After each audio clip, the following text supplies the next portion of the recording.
बिस्मिल्लाहिर्रहमानिर्रहीम। अस्सलाम वालेकुम। उम्मीद है आप तमाम देखने वाले खैरियत से होंगे। काफ़ी दिनों से वीडियो नहीं बना पाया और सोच रहा था कि ऐसी चीज़ें मिलें जिनको कलेक्ट करके मैं इकट्ठी इंफॉर्मेशन आप तक पहुंचाऊं। सो ये इनसे रिलेटेड, इन चीज़ों से रिलेटेड जितने भी इश्यूज़ हैं, जो लोग इनमें इंटरेस्टेड हैं, आज की वीडियो इनके लिए इंटरेस्टेड होने वाली है। तो सबसे पहले अब पॉइंट्स तो बहुत से हैं। नवाज शरीफ की वापसी और आज की भी कुछ खबरें ऐसी आई हैं जिन पर बात की जा सकती है। चौधरी निसार अली खान की मुलाकात, आम इंतखाबात कब और इनसे जुड़े मसाइल। तो पॉइंट टू पॉइंट मैं आपको बताऊंगा और कोशिश करूंगा वीडियो को शॉर्ट रखूं। उसके बाद फिर फजलुर रहमान आपे से बाहर क्यों हुए हैं, ठीक है। उसके बाद परवेज लाई करना कुछ और चाह रहे हैं, कह रहे कुछ और हैं, कॉल और फेल मिल रहा नहीं है उनका। सो इस पर भी बात करेंगे। लेकिन सबसे पहले एक भाई साहब है, मैं उनको फॉलो करता हूँ और उनकी वीडियोस वगैरह भी देखता हूँ और ट्विटर पर भी उनको मैं फॉलो करता हूँ। तो उन साहब ने एक ज़बरदस्त बात की थी, वो फन से रिलेटेड, लेकिन थी वो रियलिटी बेस पर। अब वो कैसे, वो सब कह रहे थे कि जहां इसहाक डार जैसे मुंशी अकाउंटेंट, वो माइशत दान नहीं है, वो इकोनॉमिस्ट नहीं है, वो एक अकाउंटेंट है। अगर हम पढ़ लिख रहे हैं तो हमें पता होना चाहिए अकाउंटेंट और इकोनॉमिस्ट का क्या फर्क होता है, आपस में इनमें क्या फर्क है। तो बहुत जमीन आसमान का फर्क है। एक इकोनॉमिस्ट जो होता है वो मईशत दान है, वो मईशत को संभाल सकता है, जबकि एक अकाउंटेंट होता है वो हिसाब किताब देखता है। तो इन दोनों में तो बड़ा फर्क है। लेकिन मैं आज तो उन भाई साहब की बात पर, बड़ी एक ज़बरदस्त उन्होंने बात की। मतलब कि थोड़ा सा गुस्सा भी आएगा इस बात पे, लेकिन थोड़ा सा फन भी होगा। लेकिन अगर आप रियलिटी बेस पर देखें तो यकीनन उन्होंने बड़ी ज़बरदस्त बात की। वो साहब कहते हैं कि जहां इसहाक डार को एयरफोर्स के त्यारे पर, एक मुंशी को, अकाउंटेंट को एयरफोर्स के त्यारे पर लाया गया, उसको वो प्रोटोकॉल दिया गया कि जो कि एक प्राइम मिनिस्टर, अभी ये जो हमारे इंपोर्टेड भिखारी प्राइम मिनिस्टर है, इनको नहीं दिया जा रहा, वो प्रोटोकॉल उनको दिया गया और वो डायरेक्टली वज़ीर आज़म को जवाब देनी, वो किसी और को जवाब दें। उन साहब को एयरफोर्स पे प्रोटोकॉल के साथ लाया गया। और अभी ये जो मफरूर इश्तहारी दोगले, एक समझ लिया आपके हाई प्रोफाइल केस के मुजरिम को आपने इस प्रोटोकॉल के साथ पाकिस्तान आने दिया और उसकी जमानत की पिटीशन भी दायर हो गई है। तो ये सब कुछ होने के बाद उन साहब ने एक एग्जांपल दी कि फिर आप ऐसा कीजिए कि नवाज शरीफ को JF-17 थंडर पर लाइए, जब वो एयरपोर्ट पहुंचेगा उसे 21 तोपों की सलामी दीजिएगा। जब आप उसे 21 तोपों की सलामी देंगे, उसके बाद जब वो अपनी रिहाइशगाह तक जाता है तो उसको फुल प्रोटोकॉल दीजिएगा।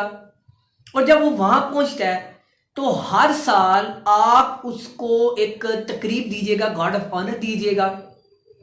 और गार्ड ऑफ ऑनर देने के बाद आप उसकी जो रिहाइश गाह है रायवंड, वहाँ आप गार्ड की तब्दीली कीजिएगा। गार्ड्स की जितने भी आप कायद आज़म के मज़ार पर करते हैं, इलामा इकबाल के मज़ार पर करते हैं, तो इस तरह नवाज शरीफ के भी आप समझ लीजिए कि उनकी रिहाइश गाह पर ऐसी पुरवकार किस्म की तकरीब कीजिएगा। उन गार्ड्स की तब्दीली जो है वो अमल में लाइएगा।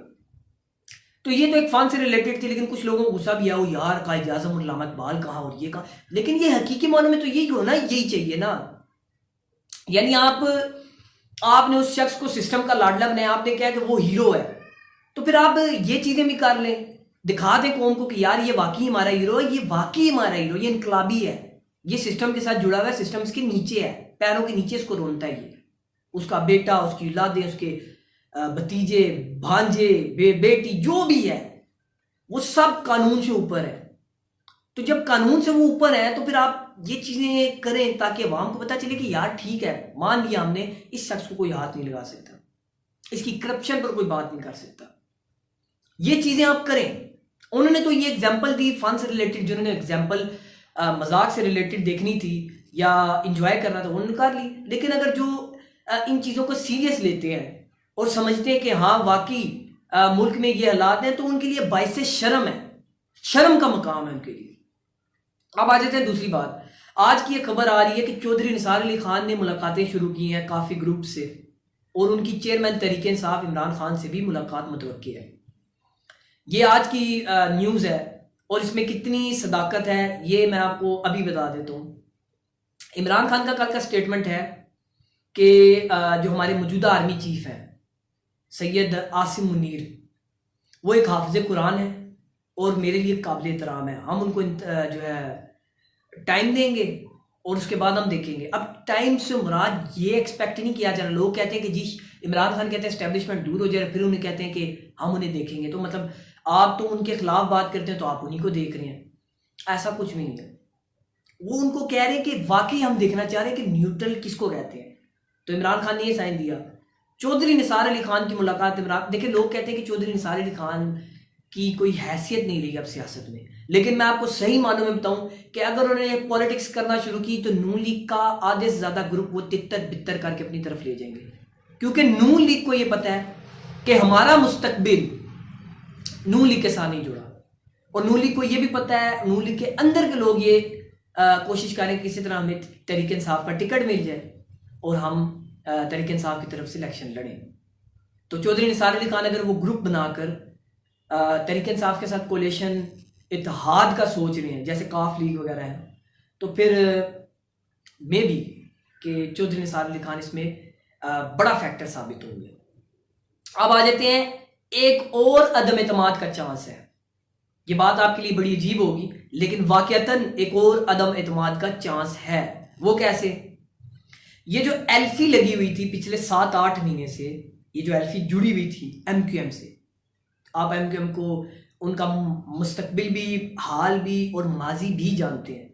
तो यह एमक्यूएम कोई बहुत बड़ी नज़ियाती या ऐसी वैसी जमात नहीं है। वो आपको पता है, वो इधर से उधर, उधर से इधर, बस हमेशा उनका ये ट्रेंड रहा है। तो एमक्यूएम अब आजमाई जाएगी। वो कैसे? मैं आपको कुछ चीज़ें ऐसी बता देता हूँ। सदर आरिफ अलवी से सागदार की काफ़ी मुलाकातें हुई हैं, तो कुछ ऐसी चीज़ें की जा रही हैं कि ऐसा फील रह जाए कि हुकूमत अगर जाए भी है, ये निज़ाम अभी जो सिचुएशन है इसको लपेट भी दिया जाए, तो कुछ ऐसे तरीके से लपेटा जाए कि लगे कि टेक्निकली, कानूनी तौर पर, जमहूरी तौर पर इसको लपेटा गया है। ऐसे तरीके से ना लपेटा जाए कि आफत आए, ये आए, तूफान आए और सब कुछ गया। और फेस सेविंग चाहते हैं नून लीग वाले, मतलब हकीकी मानों में नून लीग फेस सेविंग चाहती है। अब उनको फेस सेविंग कैसे मिलेगी? कि होगा ऐसे कि जो उनके साथ एल्फी जुड़ी हुई एमक्यूएम के साथ, खास तौर पर सदर आरिफ अलवी इत्तेमाद का वोट लेने का कह सकते हैं शहबाज शरीफ को। वही सूरत कि जिस दिन इत्तेमाद का वोट, ये मैंने अदम इत्तेमाद सॉरी लफ्ज़ इस्तेमाल किया, इत्तेमाद और अदम इत्तेमाद की कार्रवाई डिफरेंट होती है। अदम इत्तेमाद वो होता है कि जब आप तहरीक लाते हैं तो तमाम लोग अदम इत्तेमाद जाहिर करते हैं। इत्तेमाद वो होता है कि जब आप इत्तेमाद की तहरीक लाते हैं तो लोग इत्तेमाद जाहिर करते हैं। तो अगर इत्तेमाद जाहिर ना करें तो वो असम्बली ऑटोमेटिकली डिस्क्वालीफाई, या समझ लीजिए कि आप वो जो प्राइम मिनिस्टर होता है वो डिस्क्वालीफाई हो जाता है, तो नया प्राइम मिनिस्टर आता है, या फिर कुछ ऐसा सिस्टम होता है कि असम्बली नहीं रहती, डिसॉल्व हो जाती है। मतलब सिचुएशन ऐसी होगी। अब होगा क्या? तहरीक इंसाफ अपने 35 से 40 अरकान को असम्बली में भेजेगी। वो जो राजा रियाज है, 2.5-3 मरले का उसका मुंह है, जो लीड कर रहा है तहरीक इंसाफ को, जो कह रहा है मैं अपोजिशन लीडर हूँ, हिज़्ब इख्तलाफ हूँ, वो साहब उनका कोई किरदार नहीं रहेगा, उनका कोई रोल नहीं रहेगा। तो तहरीक इंसाफ अपने ही हिज़्ब इख्तलाफ, अपने ही 35-40 अरकान में से किसी को हिज़्ब इख्तलाफ बनाएगी, और उसके बाद फिर वो कुछ ऐसी चीज़ें करेगी कि जिनसे पार्लियामेंट में अपनी हाजिरी को यकीनी बनाया जाए। और फिर दूसरी तरफ सदर आरिफ अलवी उनको इत्तेमाद का वोट लेने का कहेंगे, और फिर यकीनन अगर ऐसा टेक्निकल जमहूरी तौर पर सोचा जा रहा है तो तहरीक इंसाफ ऐवान में जाएगी और इत्तेमाद का वोट जो है शहबाज शरीफ नहीं ले पाएंगे। तो ये जो असम्बली में उनका इत्तेमाद का वोट नहीं मिलेगा तो ये खुद ब खुद ही अलग हो जाएंगे। लास्ट पर आते हैं फजलुर रहमान और आम इंतखाबात और फिर परवेज़ इलाही। फजलुर रहमान की बातें मैंने पहले भी की थी, लेकिन मुझे मैंने फैक्ट्स और फिगर इकट्ठे किए। फजलुर रहमान को लोग डीजल कह के चढ़ाते हैं, लेकिन मैं आपको एक बात बताऊं, फजलुर रहमान एक ऐसा बंदा है जिसको आप ये कह के बता सकते हैं मीडिया के ज़रिए कि वो एक ऐसा बंदा है कि जिसने 2016 में मंदिर की एक ज़मीन नवाज शरीफ के दौर में मंजूर करवाई, तो आप उसको ये फैक्ट्स एंड फिगर कह के भी चढ़ा सकते हैं। बहरहाल इन चीज़ों पर मैं बाद में आऊँगा। लास्ट में आपको अगर एक बात बताऊँ तो चौधरी परवेज़ इलाही और आम इंतखाबात, मार्च तक कोशिश की जा रही है असम्बली डिज़ोल्व कर दी जाए। मार्च तक ये भी कोशिश की जा रही है कि रमज़ान आ रहा है तो इमरान खान की तरफ से कोशिश की जाएगी कि रमज़ान से पहले इंतखाबात किए जाए। मैंने आपको बताया था पीडीएम तो किसी सूरत नहीं चाहती कि इंतखाबात हो, तो वो रमज़ान के बाद डिले करना चाह रहे हैं। उनको भी पता है इंतखाबात होने हैं, लेकिन वो मार्च के बाद या अप्रैल के बाद तक डिले करना चाह रहे हैं। लेकिन इमरान खान चाह रहे हैं कि मार्च से पहले या मार्च तक इंतखाबात हो जाए, तभी वो 20 दिसंबर की डेडलाइन दे चुके हैं। और परवेज़ इलाही ये तहरीक इंसाफ से इमरान खान ने कल स्टेटमेंट भी दिया कि परवेज़ इलाही ने अभी तक मेरे से कोई डिमांड नहीं की कि नेक्स्ट टेन्योर में मुझे आप वज़ीर आला बनाइएगा, ऐसा कोई भी डिमांड नहीं किया। इमरान खान ने ऐसा कहा, लेकिन मैं आपको हकीकत मानने में बता रहा हूँ कि परवेज़ इलाही के जहन में और उनकी यही कोशिश है कि मुझे ये गारंटी मिल जाए कि नेक्स्ट टेन्योर में मैं ही वज़ारत आला का मनसब संभालूंगा। तो इन चीज़ों पर डेडलॉक है जो कि लोग आपको बता रहे नहीं हैं। आम इंतखाबात और असम्बली की डिज़ोल्वेशन 20 दिसंबर या 21 दिसंबर तक पंजाब असम्बली डिज़ोल्व कर दी जाएगी। और आम इंतखाबात, ये मैं आपको वसूख से खबर दे रहा हूँ कि आम इंतखाबात 20 से 25 मार्च के दरमियान होंगे।